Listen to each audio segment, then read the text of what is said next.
Hello, I'm Mohammad Garipur. Along with Caitlin DeClercq, I co-founded the Epidemic Urbanism Initiative in 2020 at the start of the COVID-19 pandemic to create dialogue around issues related to architecture, urbanism, space, and their relationship to epidemic diseases. It's my pleasure to welcome you to today's webinar with the jury, commentators, and finalists for the 2023 Epidemic Urbanism Initiative International Design Competition, with a focus on adaptive reuse and health equity in localized contexts in the category of Emergency Treatment Center. I want to offer our thanks to the EUI coordinator, Dr. Angela Anderson, and our wonderful colleagues who you will meet in just a few minutes, who have generously shared their time to review the competition submissions in this category. To our sponsors and partners, EDRA, the National Center for Smart Growth, CRGA Design, Grimm & Parker Architecture, and Cunningham, to all the teams who submitted their designs, and to all members of the epidemic urbanism community who represent more than 90 countries. Since 2020, the EUI has grown to include a board of experts, 1,800 scholars and professionals, and a team of regional liaisons from more than 75 countries.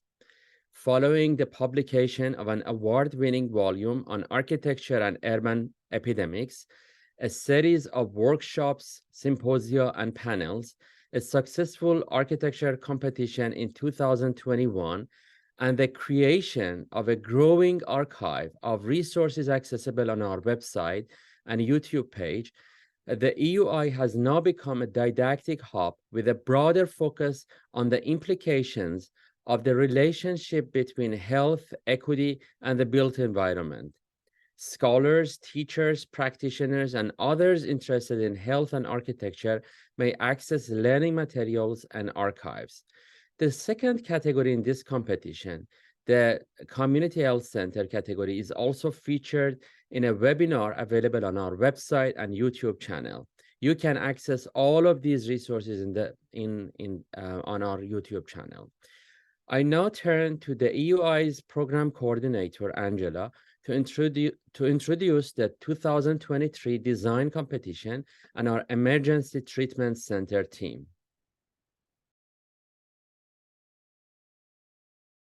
In 2023, we called the design competition based on healthcare in the categories of Community Health Center and Emergency Treatment Center.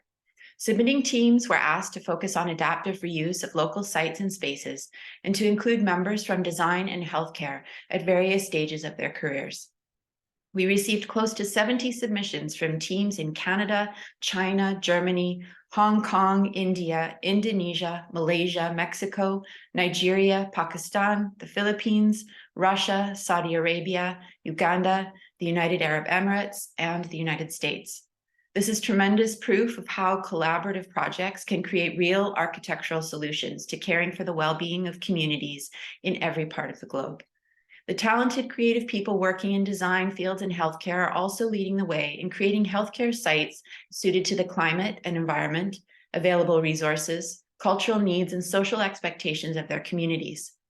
Students, academic instructors, practicing architects, medical professionals, and administrators, and other skilled team members work together to submit meaningful projects. It's my pleasure to introduce the chair, jury, and commentators who have met and consulted regularly over the summer to review each project. The amazing chair of this category, Irene Wong of the Taubman College of Architecture and Urban Planning at the University of Michigan in the United States, leads the Equity in Architectural Education Consortium and the UN Public Design Corps, which work on architecture as a basic human right. Serving on the jury is Frankie Lim, Senior Vice President Architecture at CPG Consultants in Singapore. He leads a team that provides innovative and sustainable health-oriented developments in Singapore, China, India, U.A.E, Pakistan, Malaysia, Vietnam, Brunei, Tajikistan, and Afghanistan, in designing and implementing urban health and wellness and social and ecological infrastructure. Lynn M. Dearborn, PhD, is Professor of Architecture and Associate Director of Design at the University of Illinois at Urbana-Champaign in the United States. Her scholarship examines the relationship between well-being and the built environment. She applies her insights from this work in her efforts in education, research, public engagement, administration, and curriculum development. Jury member Femke Veenstra is board architect, interior architect, and partner in the firm Gortemacher Algra Veenstra in the Netherlands, which is building a bridge between innovation and tradition. She received her education at the Royal Academy of Art in The Hague and at the Rotterdam Academy of Architecture and Urban Design. She is presently working on research and projects in close cooperation with clients and users. Commentator Richard Jackson, MD, is Professor Emeritus at the University of California, Los Angeles School of Public Health in the United States. He was departmental chair in environmental health sciences. As a pediatrician, he served with the California Health Department, including as a state health officer. For 9 years, he was director of the Center for Disease Control's National Center for Environmental Health. Commentator Christiana Kaira is partner and board director at White Architecture, artistic professor of healthcare architecture at Chalmers University of Technology in Sweden, and a member of the board of the European Health Property Network. She has over 20 years of experience in planning award-winning healthcare environments in Scandinavia and internationally. We now turn to Irene Wong, who will discuss the jury process before we view the short design videos from the finalists, learn the winning design, and hear from the jury and commentators. So I just wanted to thank Mohammed and Angela for inviting us to participate in this amazing initiative. And it's been a real pleasure and a treat, both intellectually and I think from our soul, as folks interested in the built environment and communities around the world. This has been an amazingly rewarding exercise. So I just wanted to quickly review, as Angela introduced, some thoughts and guiding principles that the jury was fostering during our review. So in the collection of the Emergency Treatment Center competition, we had the following members as part of both our jury as well as our commentators, who you will be hearing from more later in this webinar. And in terms of an introduction into our process, we looked at things in sort of 4 ways. There was a jury review. We saw the many lenses that the competition entries were viewing the question of the Emergency Treatment Center through. And also we saw innovation and themes that drew across all of the presentations. And we'd like to share some of those right now.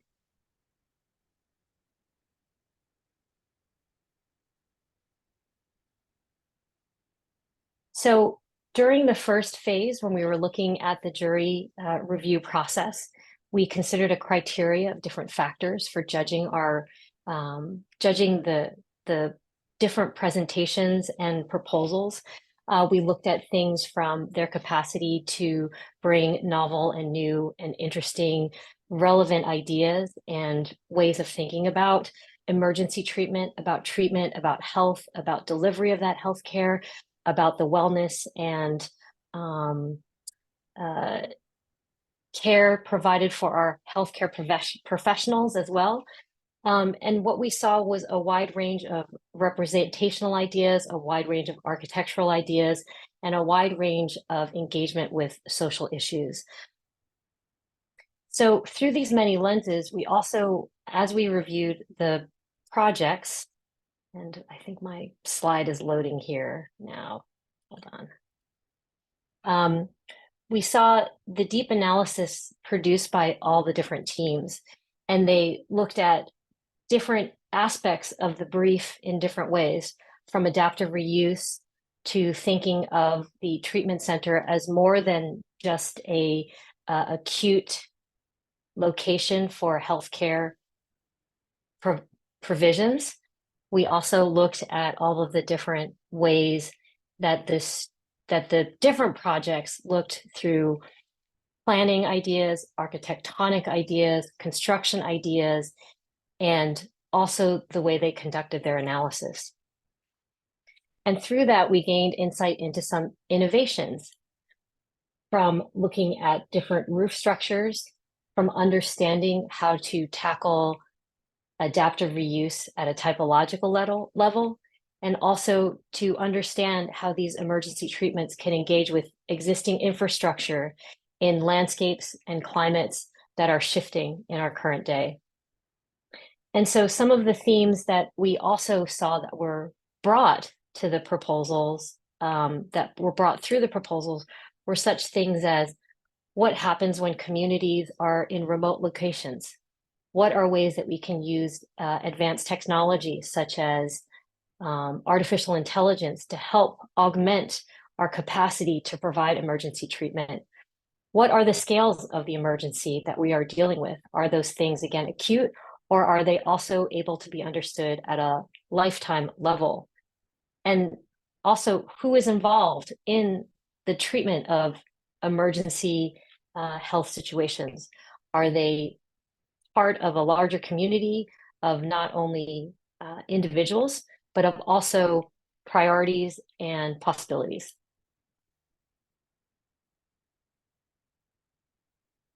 So I want to leave that there. I have another slide for later when we talk through our shortlist and our winners, but I wanted to thank you all for letting me provide this short introduction.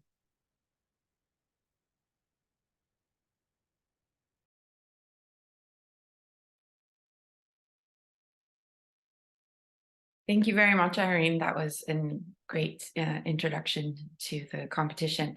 I will now share the list of finalists in no particular order. Irene, perhaps you would like to read them out.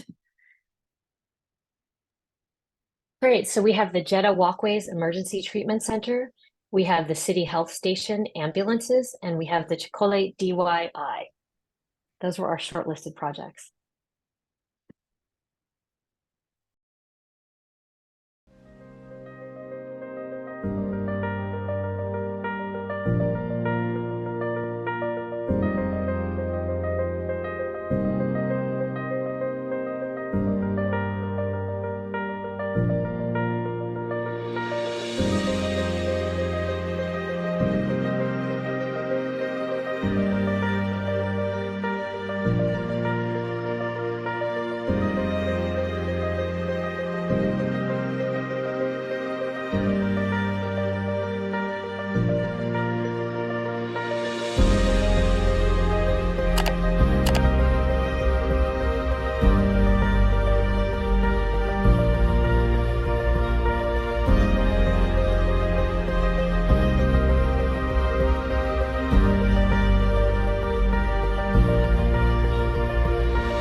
Ambulance workers experience stress every day when they go to work.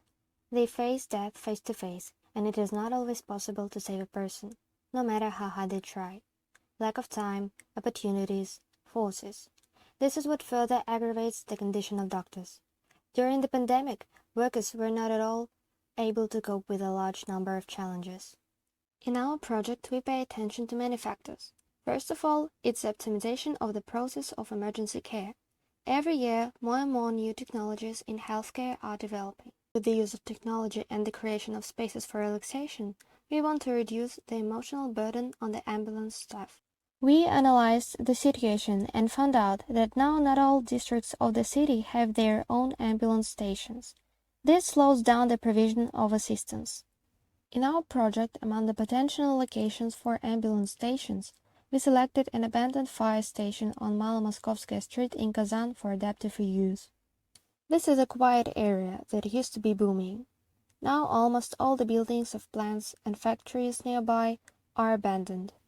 We are expanding the space on the ground floor to organize parking spaces for ambulances. We are adding a new volume to the existing building, the third floor, where there will be a multifunctional open space for ambulance workers. Due to the fact that employees spend a lot of time in a stressful environment, it's necessary to provide them with enough opportunities for relaxation.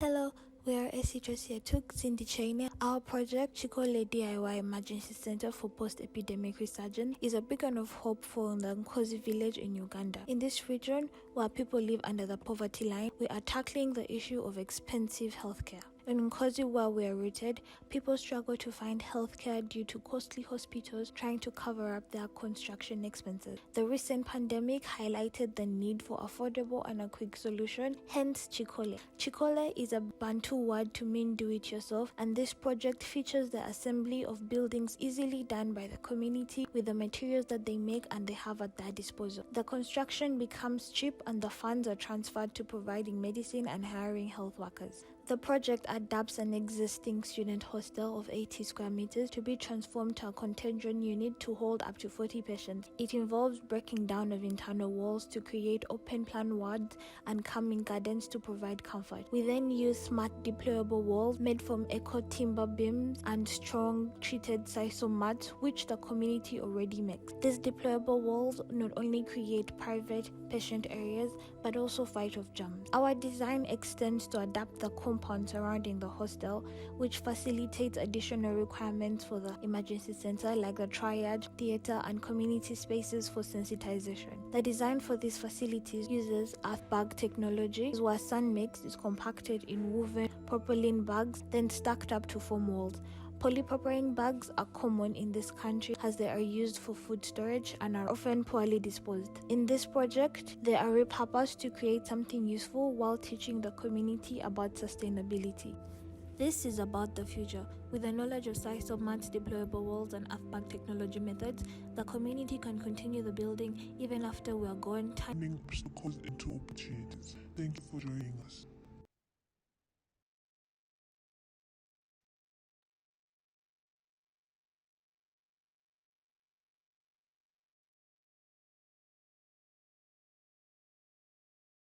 Unmute. Hi, everyone. We would love to present the awards, and our first honorable mention is the Jeddah Walkways Emergency Treatment Center.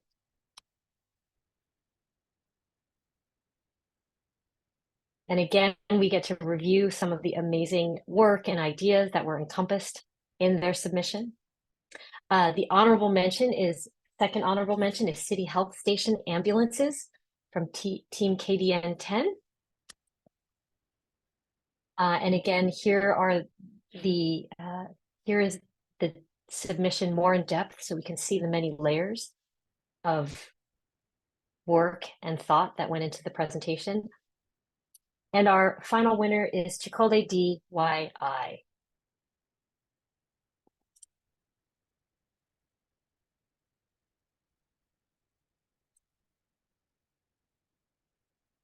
Congratulations. And I will turn it over now to our jury so that we can speak more about the different projects. And if I may, we can all decide to leave the projects up, or we can scroll to just the commentators and the jurors. What would we prefer? Show of hands. To leave the images up or to focus on the discussion solely? I think it could be helpful to leave the images up. Great. Okay, so I'm going to scroll back to the JEDA project, and I invite our juror, Lynn, to now share some thoughts. Thank you, Irene. So as you can see from the boards, this was a very thoroughly researched project with some evidence-based interventions. This project addresses the reinterpretation and redesign of a walkway in Jeddah. The walkway in Jeddah is a specific infrastructure intervention that enables residents of Jeddah to get outside and be active in a city where much of the infrastructure is very car-centric. It addresses multiple scales of a kind of public health emergency that the jury thought was pretty important to highlight. So the Jeddah Walkways project is an innovative interpretation of the adaptive reuse of a walkway in Al Shati neighborhood, but it could be applied to any or all of Jeddah's 22 walkways that now exist as public infrastructure. And so it addresses public health on a number of levels. The first is it's a public health response to issues of air quality and obesity and overweight and associated chronic diseases. It includes the potential for pop-up clinics and emergency treatment spaces as possible interventions along the walkway. As a kind of preventative public health intervention, the team highlighted that overweight, obesity, and lack of exercise are problems noted for the general public health of city residents. The climate is perhaps a little bit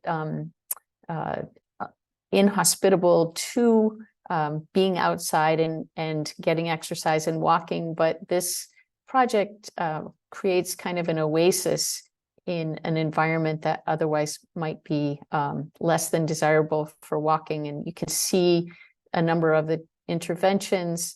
So we kind of thought about it as an infrastructure intervention for lifestyle change that encourages neighborhood residents to get outside, to be active in an environment that might otherwise be inhospitable for outdoor activity. It introduces new green infrastructure so that it speaks to a more habitable microclimate for the walkway than what was or is currently in place of these walkway interventions, and a number of shaded resting spaces along the way, as well as gazebos that are spaces to stop and sit, but also urban farming elements that add further to the vegetated outdoor spaces and offer cool resting spaces, as well as increased humidity in the arid climate.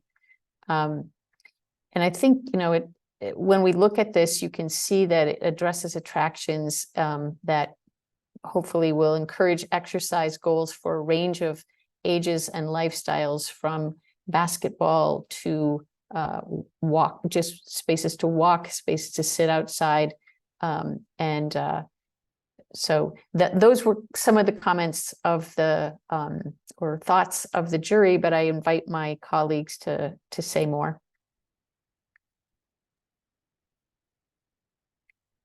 Thanks, Lynn. That was so helpful in really understanding the depth and breadth with which the team engaged the topic. And I want to hand it over now to Frankie Lim, who will be sharing some of his thoughts on the City Health Station Ambulances project.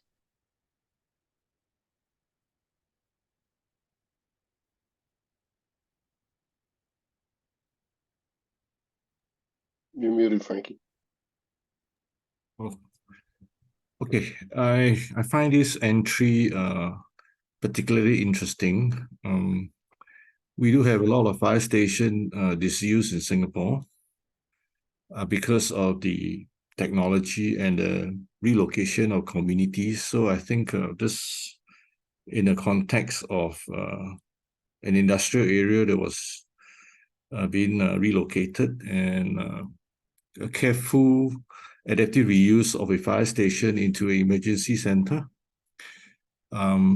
application of innovative technology in delivery, and also creating a focus on healthcare professionals working in a very stressful environment, introducing nature, and within this fire station, the new and the old coming together, and creating a very interesting program as well as serving the community. So I think this is a very commendable effort for a transformation of a fire station into an emergency facility. Yeah. Okay, that's all.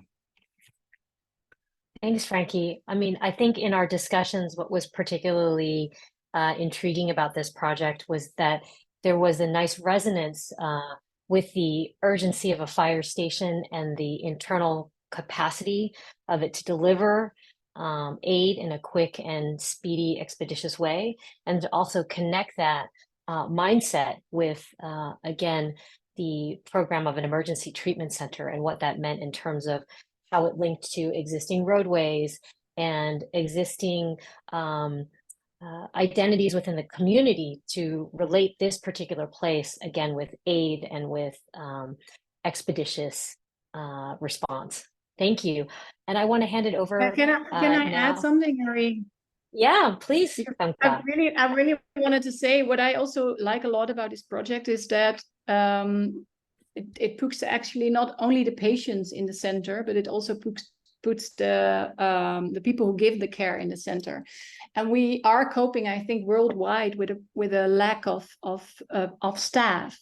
And I think that's almost in every community a big problem in the future. And I think this is one of the projects that really addresses that problem. How do we keep our health staff also healthy, and how do we address them? And that's, I think, this project really addresses that problem. Okay, that's my... No, I agree. And also what's interesting is to think about how they layered on that approach, right? Is there a way to reduce the pressure on the healthcare providers through technology, such as drones or more agile ways of intermediary treatment? And again, the idea of creating community and then also programming and actual spaces for the care of the providers themselves. Thanks so much. And I'm going to hand the mic back to you, Femke, to help speak to our award winner, Kikole DYI. Yeah, I'm going to call it Kikole because I don't know how to call it, but congratulations, Seth, for first. I mean, you won, and the jury was really impressed by the whole project. Well, I'll address a bit on that, but the Kikole project is one of an array of submissions coming from a common brief or a common class, I think. But the conception of this project is based in the community and its needs. And this particular entry is really a wonderful concept in which, self-build and the power of self-sufficiency are almost literally the foundation of the plan. In the middle of the community and together with the community. And that's and it really stood out in all layers. So architecture as a force for well-being and working together, actually. It reuses an existing structure and it adds to it to provide a much needed, affordable and community-based healthy facility. It connects with the local population on all levels. And it's a new way of looking at health. As for the function, the decoration up to the construction of the building, the space and attention to the mental part of well-being is strongly emphasized by the attention for nature, culture, and spaciousness. By, for instance, a vegetable garden, a cafeteria, a community square that allow the functions to connect seamlessly within the community. Culture is visible on both materialization and the arrangement of space. The images are really stunning. I mean, it's a very complete plan. And the jury was really impressed by this entry. Impressed by, I think, the thing is, I think the different layers that are in there. It's on, you know, materialization, but also on community base, also on the health impact. You know, all these layers are there. I actually have one question for the team, and that is when are you going to build it? I think that's the only question that remains. Back to you, Irene. Bravo! Or Thank you other so much. Or other judges. Yeah, thanks so much, Femke. And you know, I think what I'd love to close out with right now is just some jury reflections on our overall process. And again, you know, very excited about the spectrum of different work that we were able to see. So I'd love to just invite Lynn, Frankie, and Femke to just give us some final parting thoughts, and I'll begin. In general, I think what is so splendid about this effort, both in terms of its pedagogy and in terms of its impact, it really is able to connect ideas, perspectives, communities, points of view in ways that I find incredibly dynamic and relevant to how we all can incorporate these ideas into our daily lives. So this has helped me think differently about my own healthcare, about my own emergency situations, having been in the emergency room. That was part of something that we talked about in the jury, and how that experience can be changed and impacted by these ideas from these emerging and established entrants. So I want to hand it over to Lynn, and then Frankie, and then Femke, just for some closing thoughts. So one thing that's evident as we just looked at just those three projects, but also your introduction, Irene, is I think the breadth of interpretations, both of the idea of reuse and of emergency healthcare interventions, because we're intervening at the scale of the community, we're intervening at the sort of scale of the public health of a city of 4 million, you know, and we're also intervening in a kind of way that introduces new technology to address, I guess, in some ways, probably an age-old issue of the stressful nature of emergency care. But we have some new tools, and it's great to see that some of the entrants have actually been able to integrate a range of these different ideas and in a way that is maybe specific to the context and the cultural issues in play. But I think, you know, again, as you say, it gives good food for thought for the future, and for people who are interested in intervening around health in different communities.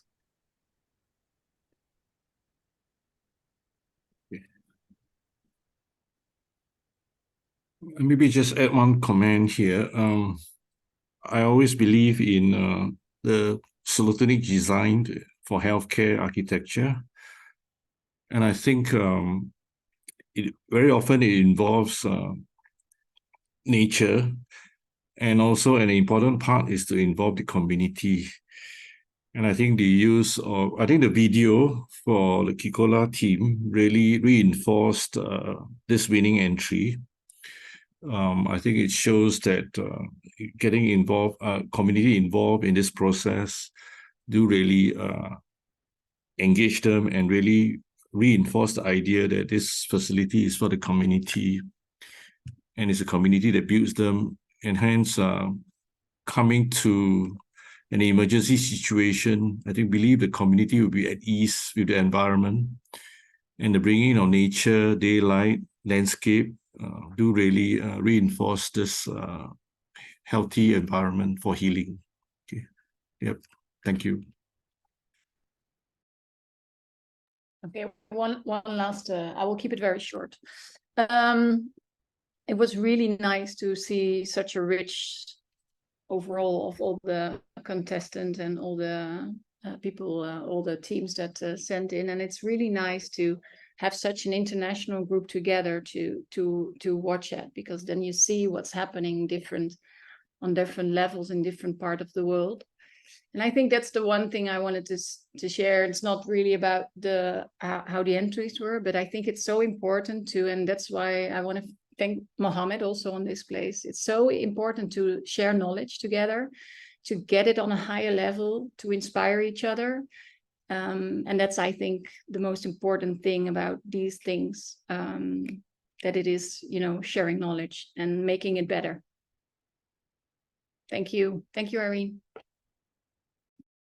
So we have these wonderful commentators here with us today. We have Dr. Dick Jackson and also Christiana Cara. So I know we had all the introductions and I don't want to take up too much more time, but we will be hearing from Dick first about his thoughts. And then actually, I take that back. We're going to be hearing from Christiana first and then Dick. Thanks for letting me adjust and make sure I got my notes correctly. Thank you all so much. Thank you very much, Irene, for the introduction, and thank you all for the invitation to this webinar today.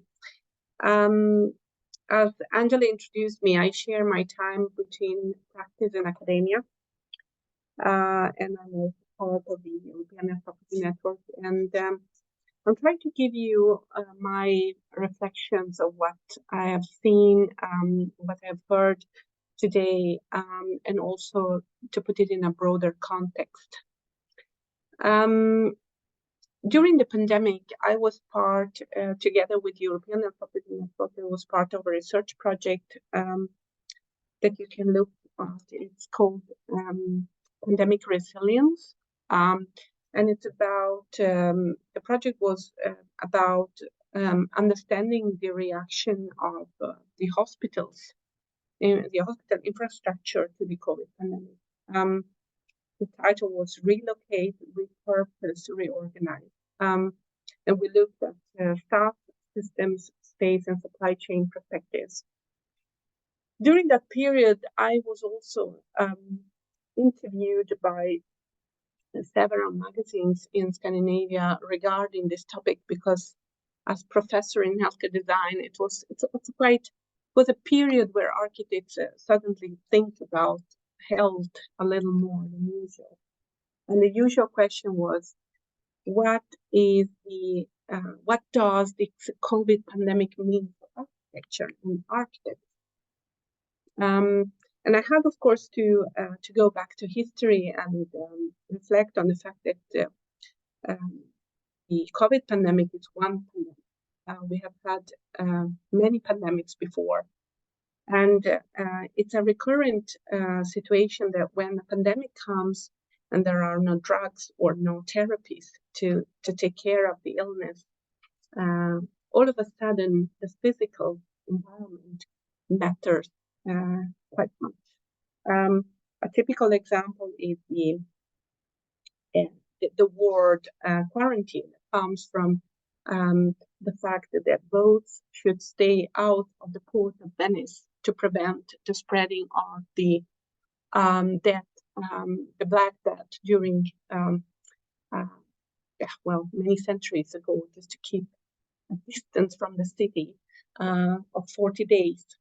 Another important example is the cholera outbreak in London that brought knowledge about, or the evidence that a sewage system was a good solution for preventing this type of pandemics. And that building of the sewage system meant also broadening all streets, which also set actually had an impact on the urban structure of the center of London. And the same, of course, the generation of the sanitariums that were built for tuberculosis patients. One of the most famous is, of course, Alvar Aalto Pioneer Sanatorium, that is built on the knowledge that daylight and fresh air has an impact on patients. So architecture and pandemics are very strongly related to each other, especially when there are no drugs and medicine. What did we learn about the COVID pandemic? And what I learned is that there are two levels of lessons learned. On one side, we need to prepare healthcare systems and healthcare buildings to have a higher level of resilience and their ability to relocate, repurpose, and reorganize.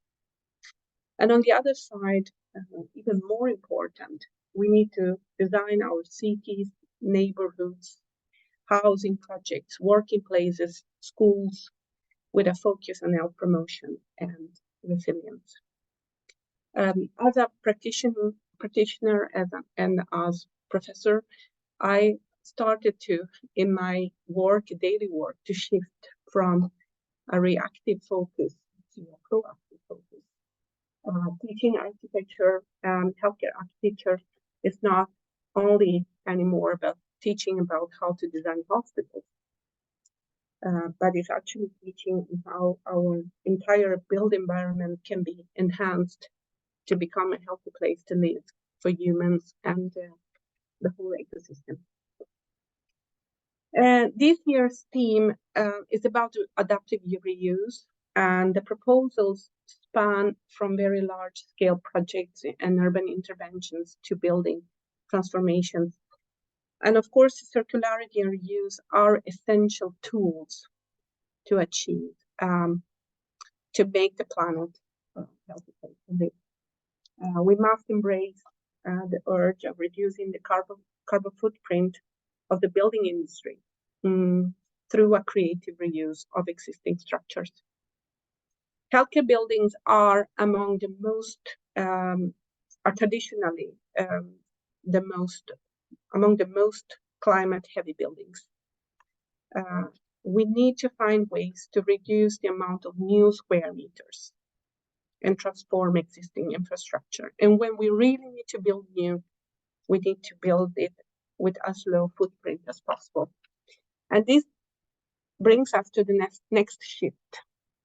Architects have been trained for centuries to build new projects and new buildings and to put their name on them. And the shift is about reshaping our approach and possibly our identity.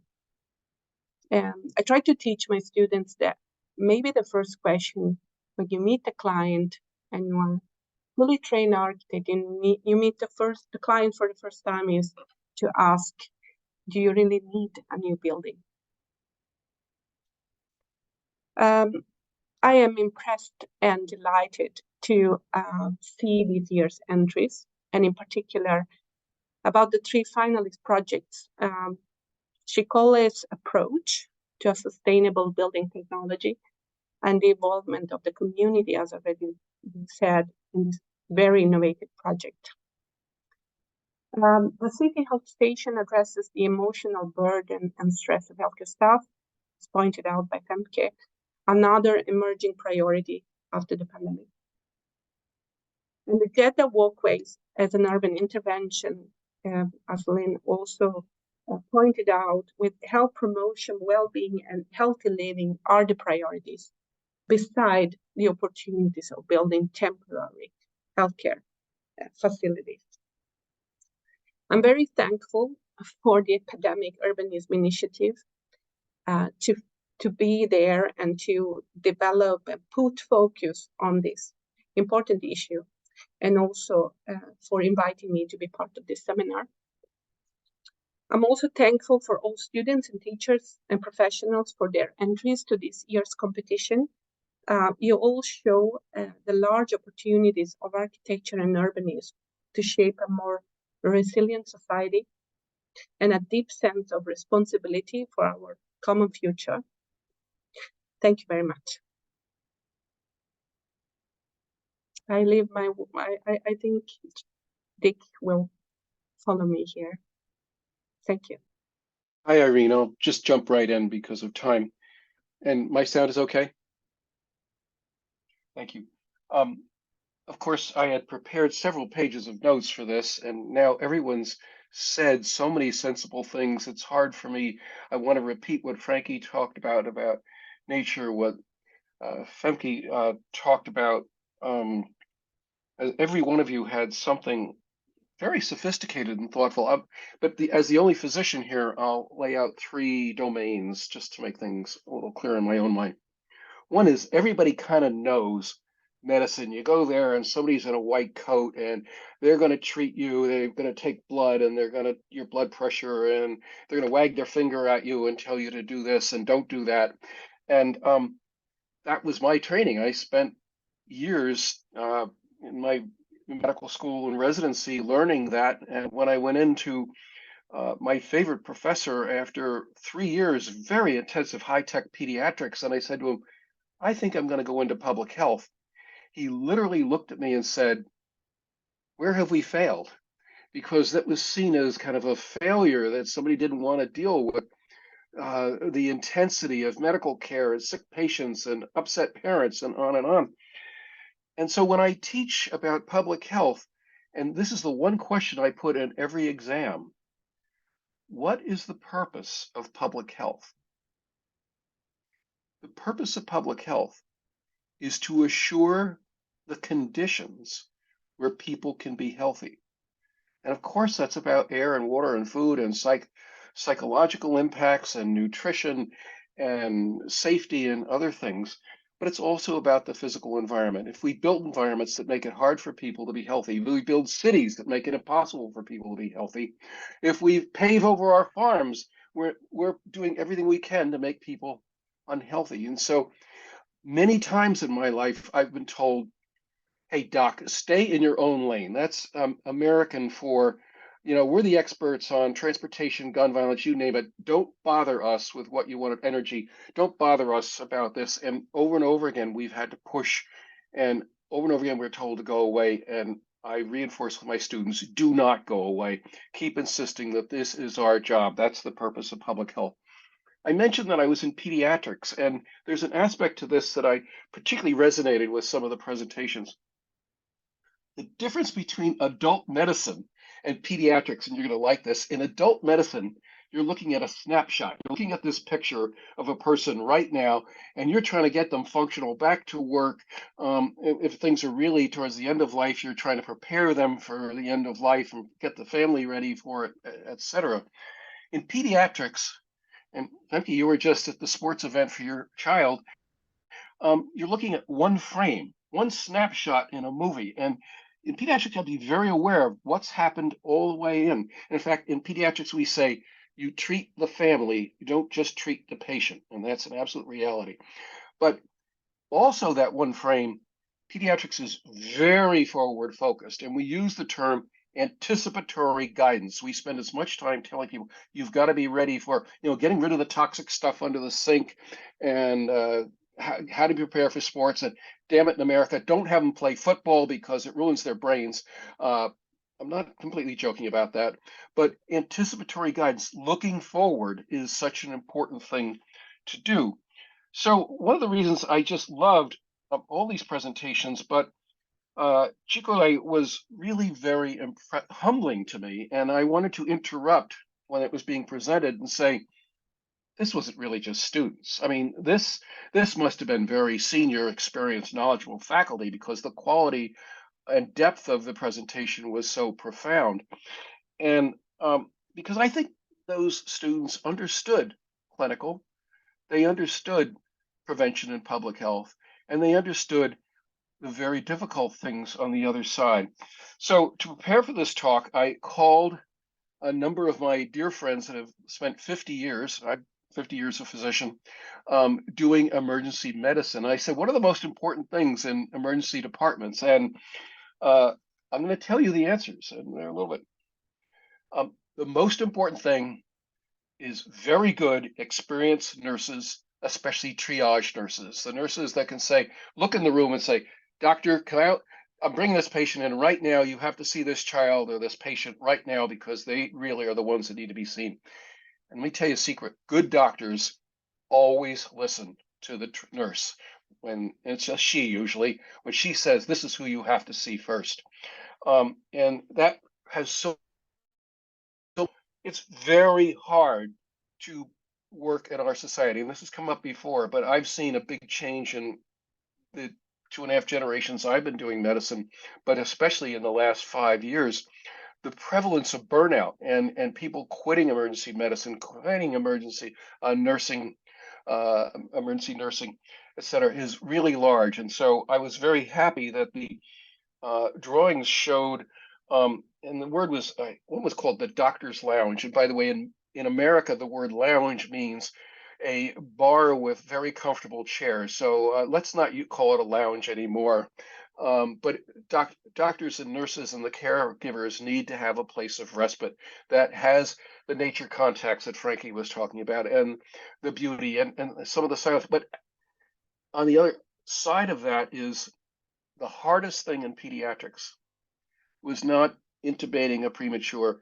The hardest thing in pediatrics was to sit down with a family who has now lost a child. And you have to have a quiet space with beauty, preferably with some nature contact, a place of repose.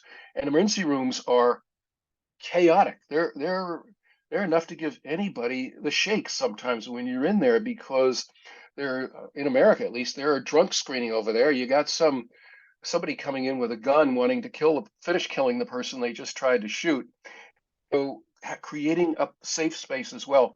The other thing, and my friends said, is you need to have a heliport. I said, what do you mean a heliport? And what she has done, a lot of emergency medicine in Colorado in remote places, and you can pretty much fix up in those jobs 90% of what comes through the door. But about 10% of the time you have to call for help, and you have to call for help right away. And telemedicine isn't going to work in that situation. And what they've pointed out is, and especially in the past, getting a helicopter in to help out is more rare. But in the future, this issue of, we all know that drones are going everywhere, the aero rotors and et cetera. I think in the future, we're going to see more and more of transport moving quickly, because time is of the essence. The technology has improved so dramatically from when I was in training. We can get the lab values very quickly, but sooner or later, when person's bleeding, when things are really serious, you need a surgeon right there.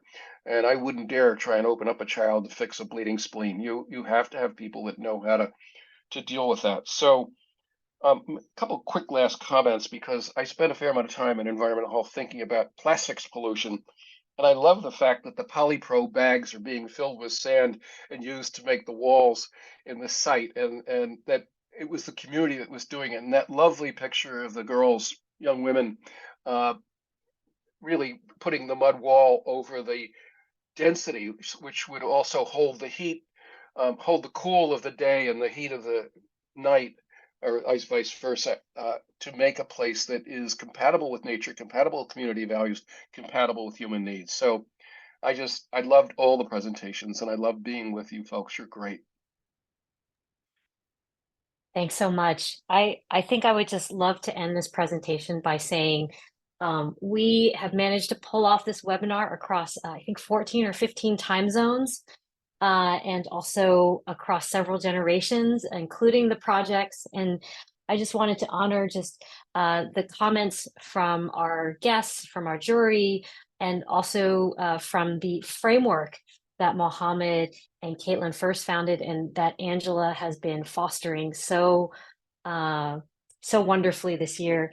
And I guess my final thought, I feel fortunate that I get to have the last word. I probably won't, but is just to think about how this competition helps us to break through barriers, right? It helps us to break through existing hierarchies and existing access to information and existing members of the people at the table. And so I find that the discussion is so rich, the community is so rich, but the mechanism by which the competition and the EUI initiative functions is so agile and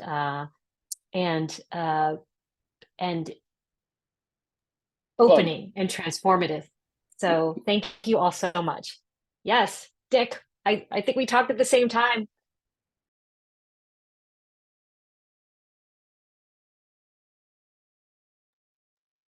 Go ahead, Dick. Did you have any final words to share?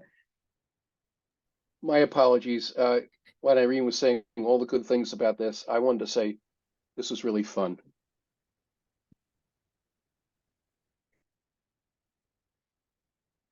Well, thank you so much to everyone for joining us today. It has been a wonderful event, and our Irene, our wonderful chair, has kept things moving along with a very wonderful group of people. So thank you to our jurors and our commentators, as well as to the amazing teams that submitted projects from all over the world.